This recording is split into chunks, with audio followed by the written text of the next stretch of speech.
Hello, lovelies. So this morning I did grab our cards already. The readings have been a little bit longer, so I'm trying to keep them condensed by pulling the cards first. Seasons of the Witch Yule Oracle, we have Tranquility. On the bottom of the deck, we have The Unknown.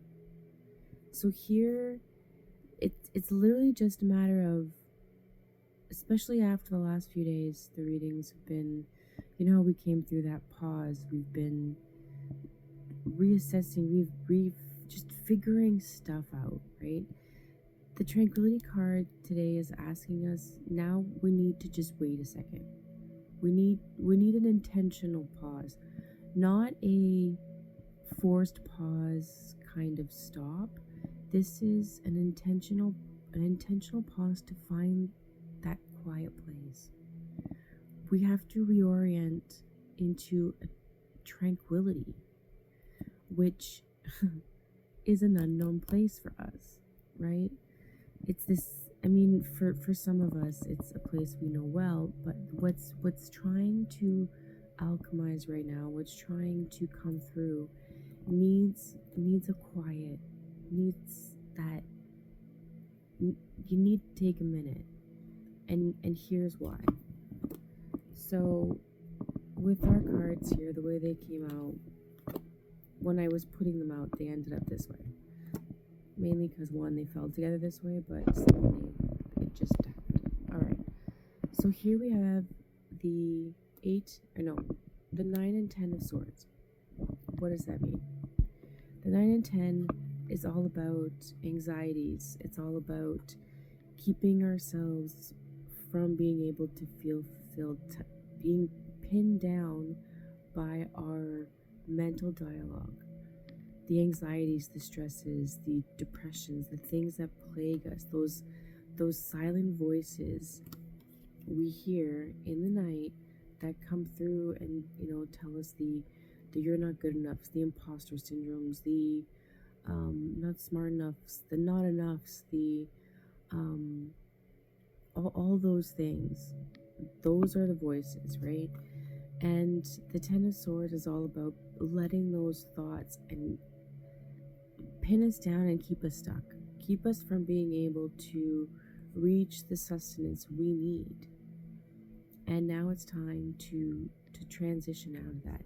These are the things that are trying to change. These are the belief systems we made and the agreements and all these ideas we had in our head about what it's supposed to look like, how it's supposed to be. I'm getting a picture now in my head of that movie Under the Tuscan Sun. If you've never seen it, it's worth a watch. It is a kind of a rom-com kind of thing. But in the process of trying to check off her list, a woman discovers that they just didn't happen in the way she thought. And this is what we have to change. The image in our head that we have pinned to the wall, we've got to unpin it. We've got to allow it space to breathe and transition. Why? Because this 10 of Pentacles, this is the card of longevity. This is the legacy wealth. This is the timeline shifting card. Because it is showing this generational abundance and a loyalty to the expression of the experience, but it fell sideways, which means right now it's stuck. This is what you're aiming for, this 10 of Pentacles, and you're well on the way, but right now it's stuck because the loop. We keep going back to the loop, and we need to find a tranquil place in order to explore this a little bit deeper, to go into that unknown where these things reside, and to actually ask them the question, now what? These things are, these ideas we keep holding on to, these thoughts and images we've pinned to our boards, those are the images we gave to emotions we have when we try to define bliss, when we try to define wealthy, when we try to define, we have images that built up in our head, and our images have fallen apart, or we're so far away from them, it doesn't make any sense. And now we're looping, and it's keeping us from getting to that generational abundance and the life we see in our head. Now, how do we get through it? How do we navigate through these limiting beliefs and these agreements we've made that are no longer helping, these pinned pictures? How do we reevaluate?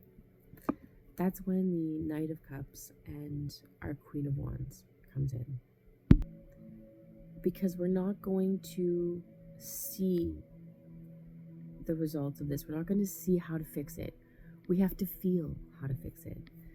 The Knight of Cups is asking you to kind of have your heart on your sleeve right now, to allow yourself, 555 on the clock when I say this, allow yourself to go into those unknown places where these things reside, right? And to feel your way through it, to look at the picture and try to match the vibrational feeling, not the visual picture. And this will allow for our Queen of Wands to come through. Queen of Wands is coming in with that creativity, that spark, that passion, that,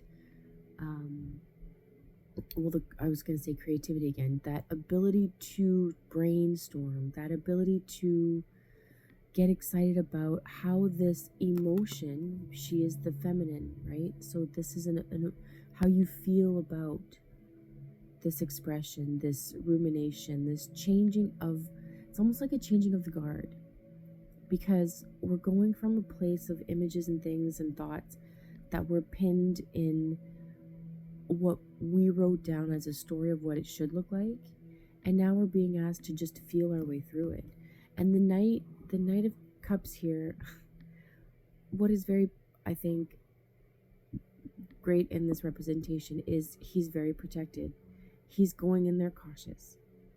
He's holding his emotions in front of him, right? He's leading with emotion. That's what the cup represents. But he's doing it in full armor, because this is not an easy thing to do. It's not an easy thing to go into that place and emotionally try to investigate what serves and what doesn't serve anymore. But we need to go in to do the work in order to get that ball rolling. We've done our pause, not enforced pause, but that feeling, we've lifted that feeling of feeling stuck. And now we're transitioning it into okay, we're not stuck, we're just not moving. And now we have to go in and investigate what feels the best. This is where I'm leading with this is, you're gonna know what to do next based on how it feels, not how it looks.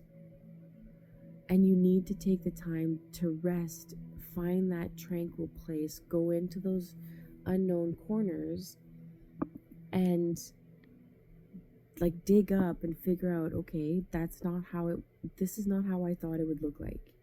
So what do I do with what I have? What feels the best next? What is the easiest thing to do next? And the Queen of Wands is the one that's going to allow for that inspiration, that spark to come in. The Black Cat is coming in, and it's very important here because the Black Cats are protective. So in the process of chasing your emotional fire that lights you up, the thing that's going to get your fires burning and your passions, and while you're pursuing that emotional fulfillment, you're protected. You have someone watching out for you, keeping an eye on things. The sunflower here is confirming the sense of lean into it gently. Just like a sunflower turns towards the sun, you can watch it as it slowly just follows the light. And so you're being asked to slowly follow the light, to go in, feel your way through it, and then allow those sparks of inspiration to guide you. And in this time right now, it could just be while you're in those dark places, all you see is like fireflies of light. Follow those. Start there. The bottom of our deck here has the Four of Swords. And again, it's a call to rest. It's a call to just be still, to stay protected and safe again, but to find that quiet space. Because our Page of Wands is wanting to actually act on what we've been feeling, right? This is the taking action into what has you've discovered has lit up your path, but it's still new, it's still young. So we have to go in and do the work to feel our way through in order to know which direction and to turn slightly towards the light. We have to do the work to turn slightly towards the light, to let it guide you. Let that light guide in that dark place. Because then we've got the High Priestess coming through to say, it's again, you got to feel your way through this right now. Allow even on the hardest day, the easiest thing to do on the hardest day, do that first. Start there and start rebuilding your image of what you see in your mind's eye as to what this looks like in the end, what your 10 of Pentacles really is. And 11:11 on the clock, when I say this, it's your image. It's how you feel in the end. Everything else can be edited, right? Like when it comes to the time of year in the background of that picture, the color of the siding of the house, all those things can be edited. But you're the one that has to hold the lamp up. So to follow, you have to be the one to take the steps and to follow the light. If you have questions about this reading or wanted more details as to your personal next steps moving forward, please do let me know. Otherwise, we will see you guys tomorrow. Thank you so much for watching.